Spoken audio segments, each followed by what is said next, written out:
Hello! We continue our practical lesson on the calculation of gravitational forces and solve the following problem. A spaceship of mass m moves from the Earth to the Moon along a line passing through the centers of the Earth and the centers of the Moon. At what distance from the center of the Earth is the gravitational force coming from the Earth twice as great as the gravitational force coming from the Moon? How? The answer depends on the mass of the spacecraft.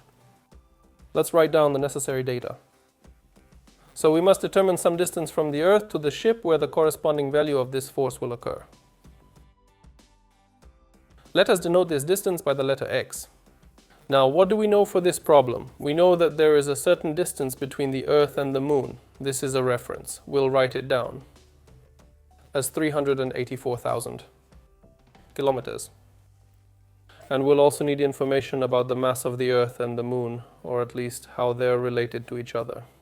And if we look in a reference book, we find out that the mass of the Moon is approximately 0.012 of the mass of the Earth, which is about a little over 1%. So actually, this data we will use to solve this problem, and now let's show in the figure how we want to get this value. Also, by the way, we're going to write down that, in this case, the gravitational force on the Earth is twice the gravitational force on the Moon. This is by the condition of the problem. Actually, we have at this distance and we need to determine this point. So what do we have? You and I have the Earth, you and I have the Moon. And there's a certain distance between them. You and I know that distance. So let's label it with the letter. And somewhere on the path between the Earth and the Moon is a ship of mass m, let's say. It's at this point. And this distance from the Earth to the ship we denote by the letter x. And we need to determine where on this trajectory we end up seeing this relationship between these forces.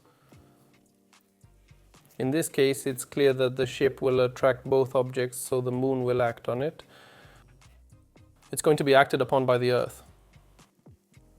These forces will be oppositely directed and are trying to balance each other out. It is clear that at some stage we will see a point where these forces will compensate each other, and accordingly there will be a certain area of distance where the Moon will attract the ship more strongly than the Earth. So what do we need to solve the problem? We need to substitute in the already prepared relation, which was taken from the condition of the laws we need. In particular, what is the gravitational force of the ship to the Earth? Of course, we describe these interactions in terms of the law of universal gravitation. In this case, under the distance, we will mean the distance x, and which we define with u, and here we have the square of this distance. So what we have here is a doubling of the gravitational force to the Moon. So let's write that down. And now divide that by what distance? We see that the distance from the ship to the Moon is the difference between the total distance and the distance x, which is the distance from the ship to the Earth. And then in the denominator we get u and I, rx squared. Looking at the obtained expression, we see that we can make certain reductions. That is, we reduce the gravitational constant, we reduce the mass of the ship. It's the same in these formulas, of course. And then what we're left with, to do a little bit of math to find the value. Okay. To do this, you and I can put all the x's on one side of the equation and move everything else to the other side. Thus, we get on the left side rx squared divide by x squared, which means we're moving this bracket up. And accordingly, we have the mass of the Earth going in the opposite direction. So that's equal to twice the ratio of the mass of the Moon to the mass of the Earth. Now, how to find x from here? It is convenient in this case to extract the square root of this expression. Then we get on the left-hand side just rx divided by x, and here we get the square root of twice the ratio of the masses of the Moon and the Earth. And then here we can do a submultiplication, that is r divided by x minus 1. And on the right hand side we're left with the root of the mass of the moon by the mass of the Earth. Now we can move the unit to the right side with a plus sign and express the value for the distance x from here. The formula ends up like this.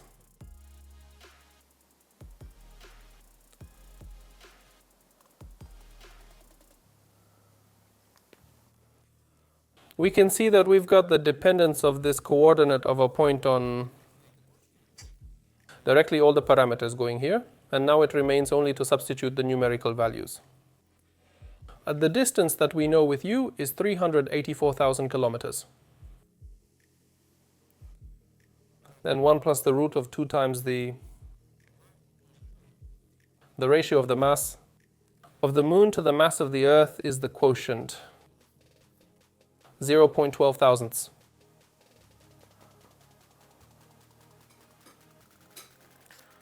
After substitution, we get the approximate value of this distance, 332,490 kilometers.